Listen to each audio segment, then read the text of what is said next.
Bonjour à tout le monde. Savourez le parcours militaire du capitaine Ibrahim Traoré. Il est des hommes dont la trajectoire semble s'inscrire dans la poussière des pistes, dans le fracas des armes, et dans le silence des décisions lourdes de conséquences. Ibrahim Traoré est de ceux-là.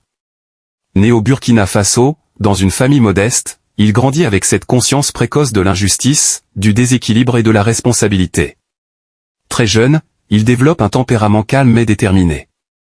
Un garçon réservé, souvent observateur, mais que les autres écoutent quand il parle. Son entrée à l'université, dans un pays en proie aux tensions politiques et sociales, marque ses premiers pas vers une destinée qui, bien qu'encore floue, commence déjà à prendre une forme particulière.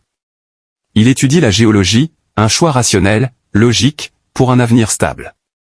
Mais ce n'est pas sur les bancs d'amphithéâtre que se forge sa vocation. Ce sera sur le terrain, au contact de la réalité brute, que naîtra son engagement. Le choix de s'engager dans l'armée n'est pas un hasard. C'est une décision réfléchie, une conviction intime que le changement ne viendra pas seulement des discours, mais de l'action. Il intègre les forces armées burkinabées avec la rigueur et la discipline qu'on lui connaît. Très vite, il se distingue. Non pas par des démonstrations d'autorité, mais par une éthique, un sens du devoir et un charisme silencieux.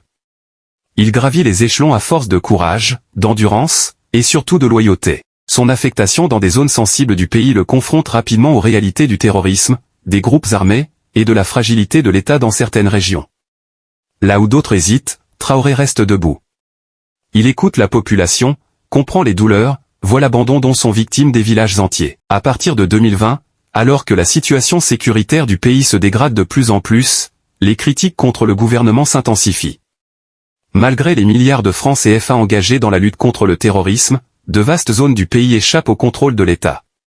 Les populations, souvent livrées à elles-mêmes, expriment leur colère et leur désespoir. L'armée, elle aussi, est démoralisée. Les soldats manquent de moyens, les rotations sont rares, et les pertes humaines se multiplient. C'est dans ce climat de frustration et d'exaspération qu'émerge, en janvier 2022, un premier coup d'État. Paul-Henri Damiba, alors lieutenant-colonel, renverse le président Roch-Marc Christian Kaboré, promettant de restaurer la sécurité. Pendant les premiers mois, beaucoup espèrent un changement. Mais rapidement, la réalité les rattrape. Les attaques djihadistes continuent, les régions enclavées tombent les unes après les autres, et les populations déplacées se comptent par millions. Le capitaine Ibrahim Traoré, à cette époque, est commandant d'une unité d'artillerie dans la région de Kaya. Témoin direct de la détérioration de la situation, il partage le sentiment d'abandon que ressentent les soldats sur le front. En coulisses, une fronde silencieuse s'organise. Plusieurs jeunes officiers, en colère contre le manque de résultats, commencent à échanger, à se réunir, et à envisager des actions concrètes. Le 30 septembre 2022, l'impensable se produit. Les militaires, menés par Traoré, prennent le contrôle de certains points stratégiques de la capitale Ouagadougou. Après quelques heures de confusion, ils annoncent à la télévision nationale qu'ils prennent le pouvoir au nom du mouvement patriotique pour la sauvegarde et la restauration.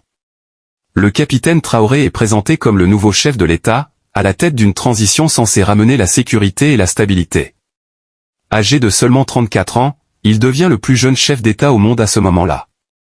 Pour beaucoup, il incarne une rupture, un vent nouveau, un espoir face à une situation sécuritaire devenue insoutenable. Dans ses premières déclarations, Traoré promet de recentrer les efforts sur la reconquête du territoire, de redonner de la dignité aux soldats, et de mobiliser toutes les ressources possibles pour repousser les groupes terroristes. Rapidement, il impose un style direct, sobre et militaire. Pas de luxe, pas de protocole excessif. Il dort dans une caserne, partage les repas avec ses soldats, et multiplie les déplacements dans les zones à risque. Des vidéos de lui en treillis, discutant avec des jeunes VDP, volontaires pour la défense de la patrie, ou sillonnant les régions en hélicoptère, renforcent son image de chef proche du peuple et des réalités du terrain. Sur le plan interne, Traoré lance un vaste recrutement de VDP, ces civils armés formés pour soutenir l'armée. Plus de 50 000 volontaires sont enrôlés, créant une dynamique nouvelle, mais aussi des inquiétudes sur la formation, le commandement et la discipline de ces nouvelles forces. Il met également en place un fonds de soutien patriotique, appelant les Burkinabés à contribuer financièrement à l'effort de guerre. Malgré ces efforts, la situation reste critique. Des attaques meurtrières continuent, des villages sont incendiés, et des civils sont massacrés. L'armée, bien que plus active, peine à tenir sur tous les fronts. Le capitaine Traoré, conscient des limites de l'appareil d'État, appelle à une mobilisation générale. Il insiste sur le fait que cette guerre ne peut être gagnée que si chaque citoyen burkinabé s'implique, à son niveau.